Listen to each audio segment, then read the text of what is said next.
Tyranny. It's as American as beer and baseball. This is the America Beer, Baseball, Tyranny podcast with your hosts, Joshua Sopko and Aaron Bloomer.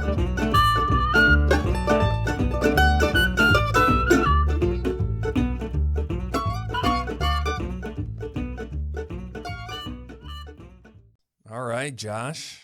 How are you today? Good. How are you doing? Awesome. Nice. Awesome we're here. Awesome about this. I haven't had this one.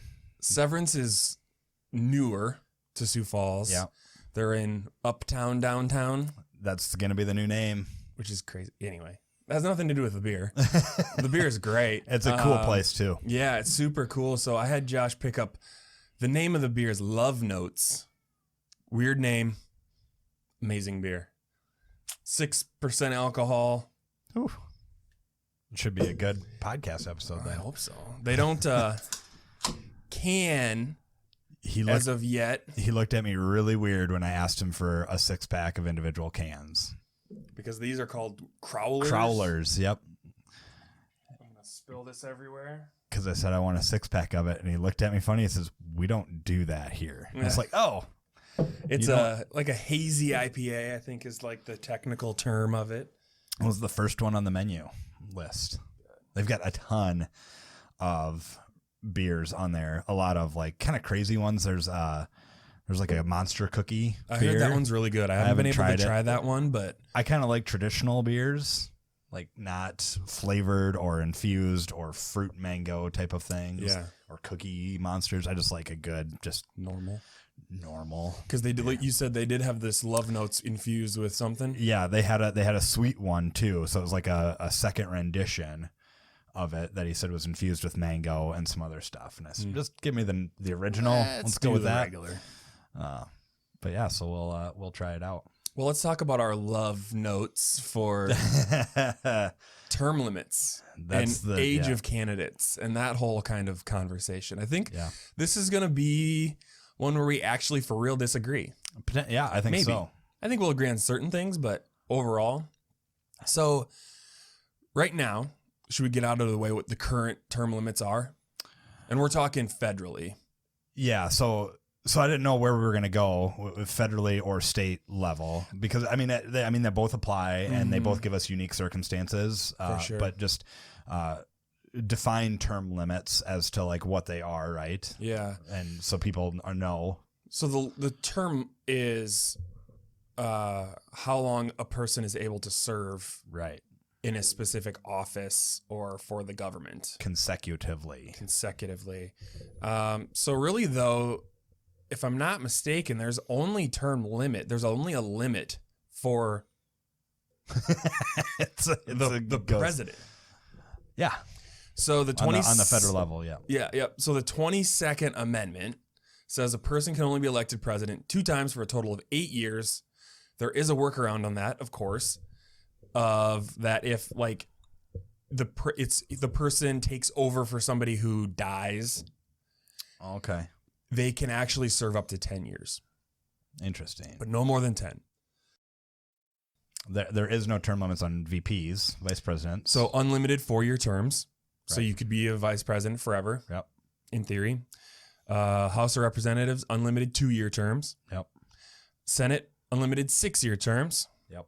And then the Supreme Court I threw in there, but I think we all know is a lifetime appointment. So no limit there on anything. So once you're appointed, you're there till you quit or die. Yep. Or I think you can get impeached or something, like or bad behavior. Yeah, it did say appoint during good behavior, but again, it's like impeaching the president. It's like high crimes and misdemeanors, which are undefined. Whatever.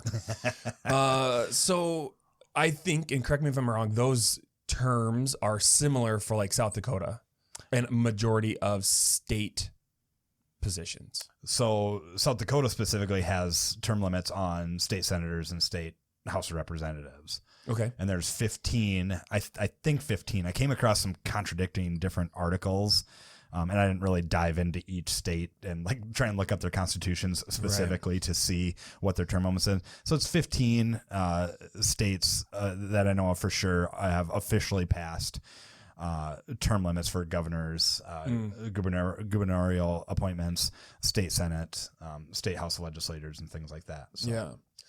So then we come to the question, should there be term limits? All right. What say you?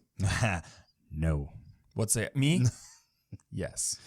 And like I said before we started, you're in good company being a pro-term guy, pro-term limits guy. And for me, I go back to like the history. Like, what does history say about term limits? And term limits has their roots deep going back into Rome and Caesar's time. And I mean, just democracy in general, going back into Parliament. They had term limits. We even had term limits in our Articles of Confederation. Mm-hmm. The delegates were appointed to 1 6-year term. You could only be a delegate. And even though they had a appointed head of that delegacy, whatever, they weren't the executive chief, like what we consider the president today. Right. So it's interesting that we started with the Articles of Confederation that had term limits, and then we moved into a constitution that didn't have term limits. Even when the Constitution was written, it didn't have expressly term limits for even the president, which, as we see, wasn't until the 52 when the 22nd Amendment was passed. Mm-hmm. So I think in theory, because correct me if I'm wrong, but I think people who are in favor of term limits believe that we vote every 4 years. So 2 for House reps, right? Sorry. So we vote every 2 years, so we can kick out bad representatives in every 6 years. We can kick out every bad senator in 4 years. We can kick out the president if they're doing a poor job. Is that right? Is that kind of the emphasis of like, we kind of have term limits to the fact that we vote them in or out? Yep. That's the basis of the anti-term limit argument, is that we have term limits every election. There's no reason why we would need to institute some sort of law. And then we can get into kind of the details, as we'll cover later on, the details as to why term limits are more harmful than they are good overall in general. Okay, here's my thought on that. And I agree that in theory it works. and in practice. In practice, though, in 2020, 2018, 2016, like, it's not working. In my opinion, because we have, and we'll cover this a little bit in a minute, but like career politicians. Right. But you have to define what's working and what's not working. Mm-hmm. Is it working as it's designed? Yes. Is it working the way that you think it should work? Probably not. Is it doing things that you don't like? I mean, that's where, when you say it's not working, you have to kind of step back and say, well, what about it specifically are you saying that's not working? Yeah. And then we can start to address, is term limits the best solution to what you think is not working? Yeah. So I think career politicians is extremely negative. I don't think there should be career politicians. I think when you go, like you even said earlier, when you go back to when the country was first founded and things, I don't think the founding fathers thought there would be a thing as such as career politicians. It was hotly debated in the during the constitutional, like the framing of it, the ratification of it. It was really hotly debated. Yeah. For term limits and against term limits. Mm-hmm. So they were very aware of career politicians and what that would look like. Yeah. And so that's that. I mean, just because they thought that back then doesn't mean it should be the same in 2020 as things change or whatever that is. But I mean, as it was set up to not enable career politicians. When I say, is it working? I look at the federal government as a whole. And I think as a whole, it's broken. Yeah, we will definitely agree there. Right. And so in what other capacity do we say something is broken but make zero changes? Well, I'm not suggesting that we don't make changes. I'm suggesting that term limits isn't the appropriate vehicle to do so. Okay, so I think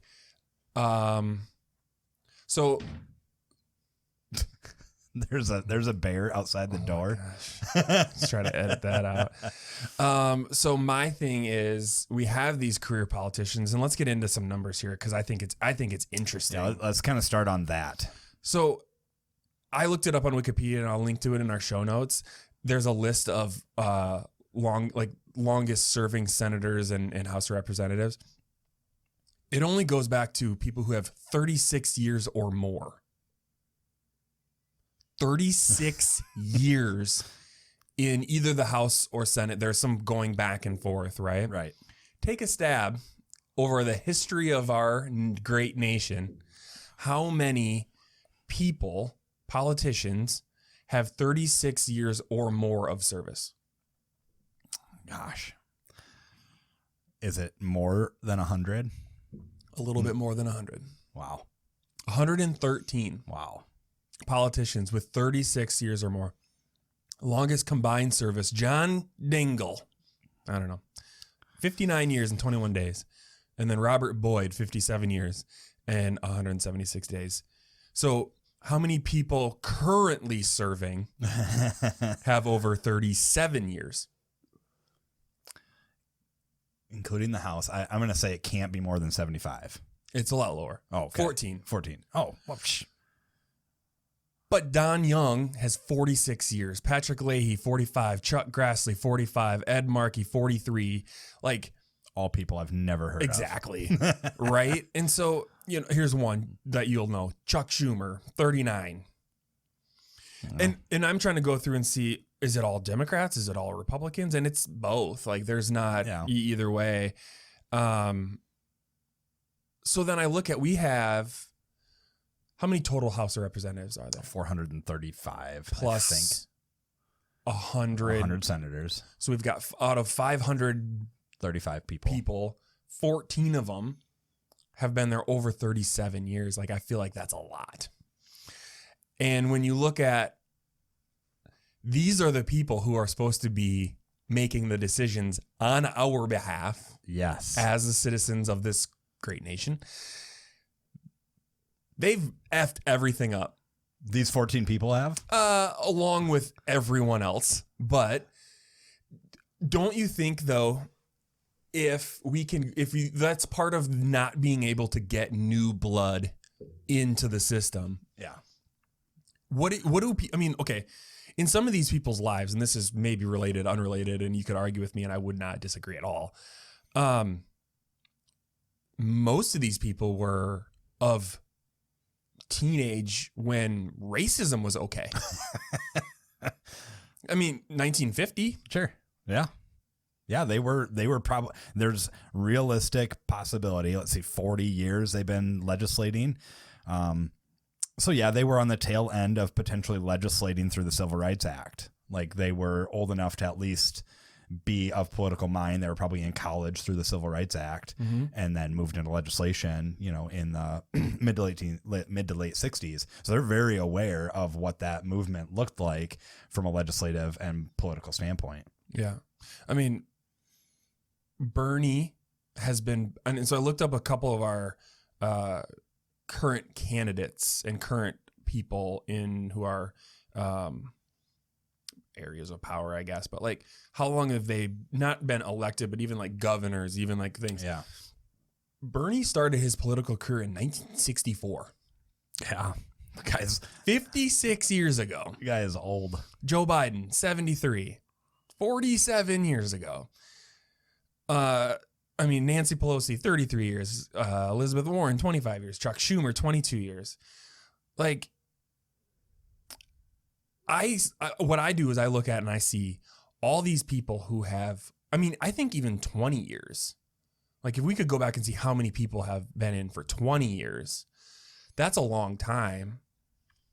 And when you look at, the same people have been elected over and over and over and over and over and over, and they've done nothing. I don't know what they've done. They've done enough to screw things up, in my opinion, of where the government sucks. And there's very little confidence and faith in the government. And I know you're going to say that just because of kicking them out, you're going to say hold them accountable. Well, that's a part of it, but that's not really the pro or the anti-term thing. But I'm just waiting for you to finish your thought so I can. I'm just going to ramble for about another hour. All right. Well, I'm gonna dive into all the reasons why this is wrong. I want to drink more of this beer. It's fantastic, by the way. So good. We will review this at the end of the video. But term limits, boy, there's a lot to unpack in a lot of what you said. New blood, new ideas, fresh fresh, innovative, young, inexperienced legislators that don't know the process. They are not experienced in the legislative process. Let me say one thing, that, just to qualify myself. I don't think that just because somebody has been practicing for 50 years, their ideas and ideology can't change. Oh, sure. Well, yeah. I want to put that out there because I don't want people fair. like, well, just because they're racist or just because they did this, they're going to be racist in 2020. That's not what I meant. Things can change, however. Okay. Right. But, and where I was kind of coming at is that turnover, even in the private sector, is a bad thing, right? I mean, anytime you hire a new employee, you have to train them, you have to educate them. It can take years to get them to a quality employee that you can give them a lot of responsibility, right? And then to kick them to the curb for some arbitrary number that says, well, we just want some fresh blood, some new ideas. Then you have to start that process all over again. The practice of policy making and lawmaking is a career. It takes a lifetime. Should it be? Yeah. If you think about the responsibility of making laws to around a state of 300 million people, you can't learn that craft in 8 years. You can't learn it in 10 years. You can get more experience in that amount of time, and then you need to build relationships. Like, there's all of these facets that go into effective lawmaking. And now you're saying, but yeah, they screwed everything up. That's not a problem of term limits. That's a problem of government. But they're supposed to be doing what their constituents want. Yeah. And if they're not doing what constituents want, then it's a matter of their election process that's potentially screwed up. So, or it's a matter of the fact that they are just given too much power in the first place to do things that are being screwed up. Yeah. And term limits isn't going to fix that. It's going to exacerbate that exact problem. It will eliminate career politicians. Indeed it will. And it will promote career lobbyists. So in the states that we know that have instituted term limits, which is a fascinating history that I don't know a ton about, but it looks like it started in the 90s. Well, mid 80s really took a strong hold politically in the 90s. That's when we started to see the nation sweep with the states pass these state term limits. Some states also got together and they were trying to pass term limits for like their own federal House and Senate representatives, which ultimately the U.S. Constitution, the Supreme Court said you can't prevent your state from term limiting your federal representatives. That's unconstitutional. But in the state side, they kind of don't have power over that, right? Like states' rights thing, which is currently being contested in the state of Michigan. They're saying that, hey, this is unconstitutional from the U.S. Constitution, that states don't actually have power to control their own constitution. I haven't dug deep into that, so it's a states' rights thing that we'll have to get into sometimes. It's a really, really fascinating scenario. Regardless, we can look at the states that have term limits, and we can see what the outcomes have been over the last 20, 30-ish years of term limits. And what we've seen is a rotating door of politicians that are either they're not going back to the private sector, which is what we'd want them to do. They're going into appointed positions of other areas of government because they built relationships over 8 years. And they say, well, I'm being kicked out. I don't know what else to do. And so they leverage their lobbying position or their government power to get appointed positions that could be lifelong, or the appointment of the next person in government. They go to lobbying positions to advocate for what they want. It really doesn't. So then we've just created career statists, I guess. Yeah. Move that one step further. In the amount of time that they have, they say, well, my time here is limited, so I'm not really going to focus on the things that I want to focus on because I'm never going to get anywhere with them. So then they're just trying to kickball some things to the curb, and they say, well, here's a really important issue. I know that I'm not going to be able to work on this in the amount of time that I have here. So let's create an agency or develop something or kick this responsibility to a bureaucrat who's going to be there for life. Sure. And we will, create this basic legislation because that's all I have time to do. And we will give them power and control over the rest of it, which exacerbates and expands government when you do that.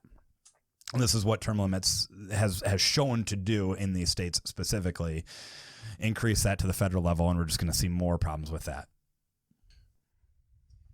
So don't you think we should just simplify the government? Yeah, I'm all about that. I don't know that. I just find it hard to like. I think you and I, the average citizen, should be able to serve federal political positions. Yeah, I think that's fair. But we can't if we have a super complicated government. Yeah. I mean, there's nothing really stopping us from doing that. The other big thing is when you get, it's easy to say we need to drain the swamp, right? We need to get rid of all the career politicians and get fresh blood. What happens when you get a good person in there? Somebody that's actually doing good, limited legislating, and that's actually reducing the federal budget, which takes time, which takes energy, which takes effort, which takes relationships, which takes experience and knowledge and all these things that this person is just on the cusp of getting there. And they're like, well, we arbitrarily decided that 12 years is enough, so you're done. And then they're just like, and so the whole time they know this. So they're like, well, what's the point? Because I'm not going to get there. I'm not going to get to tackling some of these big issues that I really want to tackle. It takes a lifetime to understand what the Federal Reserve does and how to tackle it. Yeah. Not a lifetime. It takes a career to really get to the point where it's like, okay, I understand what's happening. I know the players that are key to doing this. I'm building alliances to work on actually producing real legislation. And this is a pipe dream, real legislation that will audit the Fed and ultimately end the Fed, right? I'm building alliances to reduce the executive power for unlimited wars. I'm reducing, all of these things. They're either not going to take on that project because they're not going to get anywhere in 8 years. Look at Ron Paul. He was in there for 30 years and he has nothing, literally nothing to show for it. He doesn't have his name signed on, I think, a single bill. Yeah. And he was one of the good ones. Like, why would we punish him or kick him out simply because of an arbitrary rule? Because it wouldn't have mattered. but somebody else would have taken his spot. Somebody else is potentially worse. No, for sure. Yeah. I don't know. Maybe we shouldn't incentivize it so much. I think because to the point of there's not enough time to make quote unquote good legislation if you are limited by a term. Well, it seems like now people are, once they're elected, just worrying about their reelection. Yeah. And so people would say they're not getting anything done. So what if we make the incentives less, meaning pay? Right. Yeah, I feel like the pay is a little bit of a different conversation. I mean, incentives after office, I guess. I don't know. I haven't made up my mind about pay for representatives. So the president gets $400K a year. Yeah. And then 208-ish every year after with a ton of other benefits.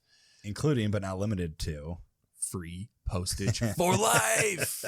So that's that. His wife gets $20K just for saying thanks for being there. Vice president gets $230,000-ish. Senators and reps get $174. I mean, right. Majority, minority leaders, $193. Speaker of the House, $223. Which is, $174,000. What's that compared to like executive level positions, right? Yeah. So I looked that up, and depending on where you look, the numbers vary greatly. But the average household income or median household income in the U.S. is around, depending on where you look, we'll just average it out at like $50K, 50 to 60, give or take. Right. So they're making obviously well above that, and I would agree that they should. I don't think they're the average citizen, right? That can hold that job, that can pause their life for that amount of time, type of a thing. I think we could, though, treat it somewhat like military service in a way where if you're deployed, you are guaranteed your job back when you come back. Mm-hmm. So if you are elected to a federal or state position and you have to be gone X amount of time. Oh, sure. You're guaranteed your job coming back. They can't just that sucks for the employer, but that's great for the employee. And potentially the nation as a whole, type of a thing. I don't know. So I saw that members of Congress are not given extra pay or bonuses for serving on committees. The federal government does not cover their housing and living expenses. Also, they are paid only while they hold office. So when their term in office ends, they stop receiving that salary. I don't know this, but do committees have term limits? Yeah, I don't know. I was meaning to look that up. One of the things that I was kind of referencing, I go to Mises.org or Mises.org because that's like my fan website, right? They were talking about some of the issues with term limits and how staffers are the most experienced ones when when a newly elected, fresh blood, new ideaed congressperson comes in or senator comes in. It's a staffer that's really writing the bills. It's a staffer that's really directing and orchestrating what needs to happen, when and how. And it's that experience level that undermines the rookie legislators, right? Mm-hmm. So if the staffers are the ones that have the ultimate control anyways, because they're lifelong, they're not appointed, they're bureaucrats anyways. Mm-hmm. It's another case against term limits that you're kicking all the responsibility to the experienced staffers that run the offices anyways. Every time you get a new guy or new person, the staffer comes in and say, well, this is how to write a bill. This is how you pass this. This is, who you need to go talk to. And the guy, person is just, well, okay, I do this and this and this. And then they're out of office and the next person comes in. But make it easier then. Make what easier? The whole process of writing and implementing. Sure. Yeah. Because I get it's complicated. But term limits isn't going to help that. Term limits isn't going to make that process easier. It's going to exacerbate that problem. And some people will say, well, we need term limits until we get these other things in place. Mm-hmm. That's not an effective way to operate government at all, because government will never repeal itself. Government will never, and that's really what we're talking about is term limits as an expansion of government. It's not a limit on government. I can't think of his name, Florida governor.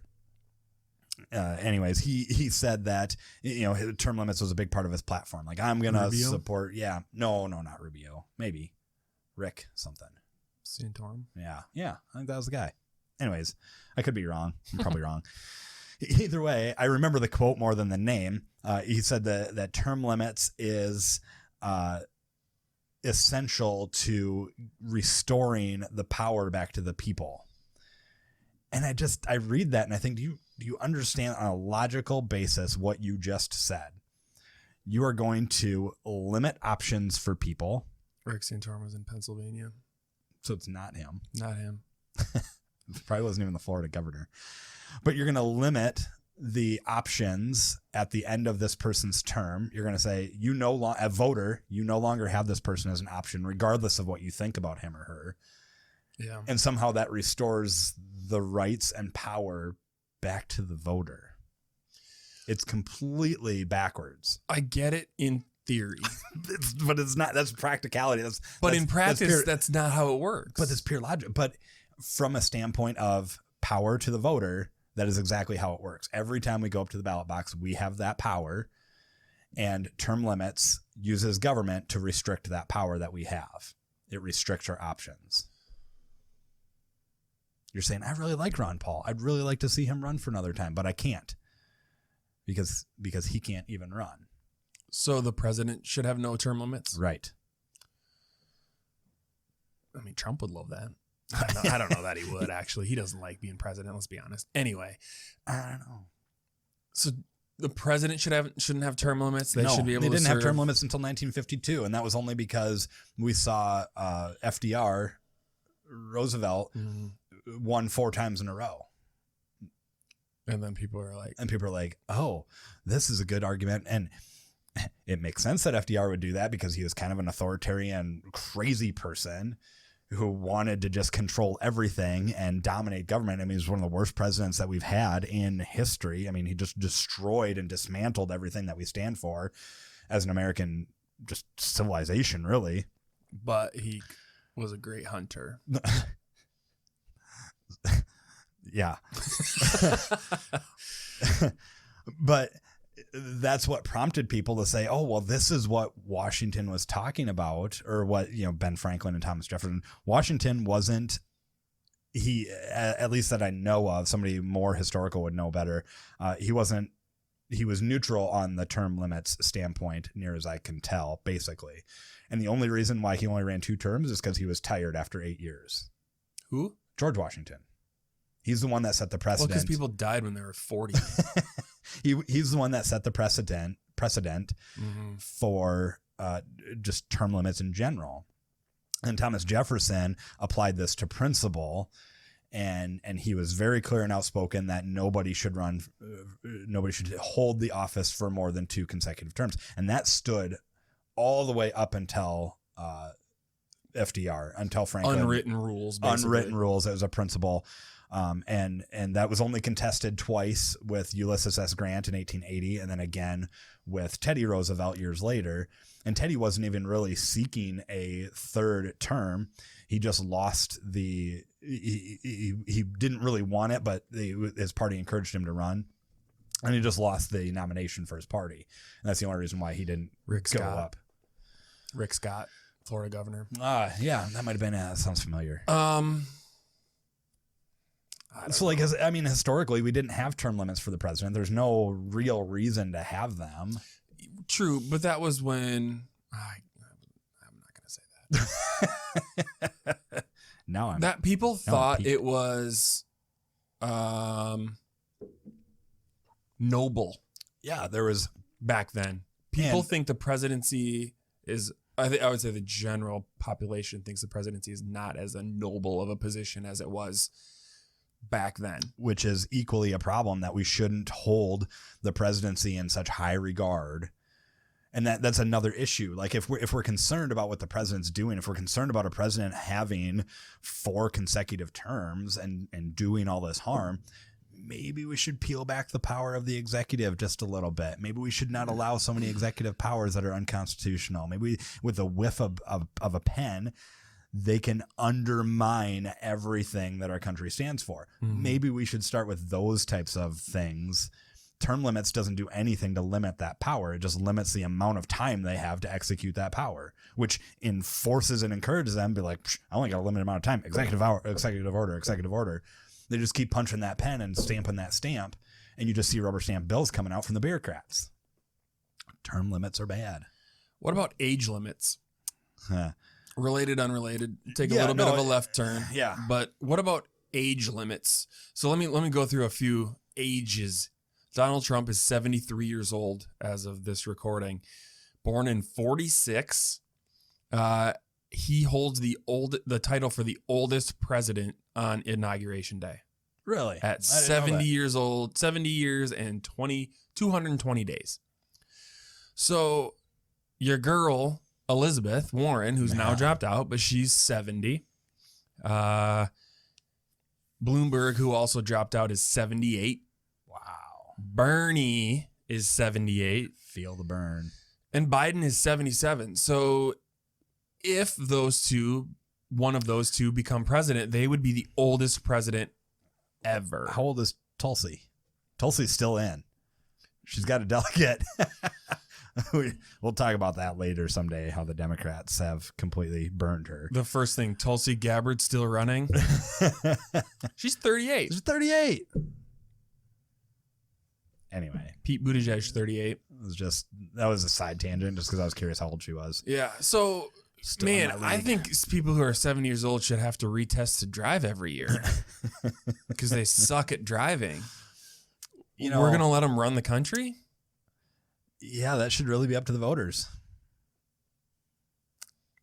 Which is hard to say when you've got Biden, who can't form a complete sentence and who sniffs kids. I didn't say that, but he's not a good person, and he is. I don't know. he looks presidential, so that's why he's qualified, essentially. Yeah. But I mean, literally, when you listen to the guy speak, he can't form a complete sentence. Like, and that's not a dig against him, really. Yeah. It's a matter of fact that he is ineffective at doing that. And to that regard, I kind of like want to lean to you and say, yeah, like we shouldn't allow someone like that to even run for the office. Yeah. But we also can't pick and choose on principle based on what we like and don't like. Because we set the age to say 70. Well, maybe we shouldn't have 70-year-olds. So let's cut it down to 68. And then pretty soon we only have 35 to 45 people running. Like, that's not effective either. So when it comes to age limits, I'm obviously opposed. Youngest president ever was your boy Teddy at just under 43. Oh. I don't know. I know the new blood word keeps coming up, and I think that's a stupid argument, but these are career politicians. Yeah, it takes a career to figure out how to effectively legislate. I'm going to be dead before I'm 77. I hope when I'm 77, I'm at least, if I'm alive, on a beach somewhere. I don't want to be running the country. What is wrong with these people that they want to run the country when they're 70 some years old? What is their problem? Go away, person. Back to the idea that maybe we should just start limiting their power, which is a much more effective means at controlling the legislators. Okay, but we need term limits until we limit their power. I'm sure. I'm shaking my head. He said, yes, everyone. Mark it down. That is just such a poor way to go about managing anything. It's just going to exacerbate problems, and you're going to have such a harder time repealing that and say, well, when we do these 5 things, then we'll repeal them. When's the last time we've ever repealed a tax for those same exact types of scenarios? Well, this is just a temporary tax. The income tax was meant to be temporary and never go above 3%. Joke's on us. That never happened. Things change, Josh. For the worse when it comes to government. Things change for the better when we decentralize and allow ourselves to self-govern. Term limits may or may not be bad, but I will tell you one thing. Term limits are bad. This beer is flipping amazing. I'm impressed. And the back of this can caught my eye. Yeah. Bigger than the fear of failing is our fear of spending a lifetime, our only lifetime, doing a job that is just meh. Like the presidency. It is time to sever ties with our current life's path and create a new one. Will it be easy? No. Will it be worth it? Hell, yes. Yeah, it's an interesting talk about how these guys kind of did what they did. They were all, I think both of the guys, the head brewers were in like corporate America type of thing jobs. I don't know anything about their story. Yeah, and then they were just like, this sucks. I hate life. But they all love beer and grew. Check them out, Severance Brewing. We'll definitely link to them in our show notes everywhere. Check out their story. They're such good people over there. And this is fantastic beer. I don't give beer 5s except for Grain Belt, so this gets my 4.5. Yeah, I'll give this a 4.5. You only give 4.5s, I think. But this beer is very good. It's interesting. It's not a normal beer that I typically like. I'm not a super big IPA guy, but the aftertaste is it's not like that like bitey flavor, and it's got like a almost like pineapple-y flavor to it. I don't know. It's just different, and that's why I really like it, because it's easy to drink. 6% alcohol, which is always a bonus. Everybody go check that out. I really like this beer. Yeah, 4.5 Steins. 4.5 Liberty Steins. Liberty Steins, yes. Check out that shirt. Yeah. All right, you guys, we're trying to make swag here. I need to do the whole thing. So I ordered shirts. They turned out great. However, they fit my youngest child because I ordered the wrong size. So we're going to eventually get these up on the website and stuff. I love our logo. I'm cool taking logo. Zero credit for it because I didn't do anything. Josh and a designer were kind of put that all together. I love the logo though, and so I think hopefully everyone else does. Our wives love the logo, which I think our wives are our biggest critics. So yeah, indeed. So if they love it, I Rightfully mean, so yeah. Yeah, man, I love this topic. It was good. I love this beer. I love the swag. I think we got some good things going. For sure, man. Sweet. And you can check us out. We got a website with stuff on it. Not Cool. very much stuff, but there's stuff. So if you want to you can sign up for our notifications too. So go to our website, beerbaseballtyranny.com. Yep. We haven't promoted the audio version of this very much just because it takes some time to get it approved on all the networks and things, but we're doing that. So more to come on that. Once we get approved through Apple, we'll start pushing that out there a little bit too. So and we'll have like merch. I've got this cool "End the Fed" shirt design that I worked on. That's gonna be a cool one, and maybe some Resist Tyranny shirts coming down the queue. So it'll be fun. You can check it out. Sweet guys. Till next time. See ya. Thanks, Josh. Thank you for listening to the America Beer, Baseball, Tyranny podcast. You can find us online at beerbaseballtyranny.com and on Facebook and Twitter at ABBT Podcast. You can view videos of our episodes on our website and on YouTube, and you can listen to them on your favorite podcast listening platform. Our theme music is Not Drunk by the Joy Drops. Until next time, friends.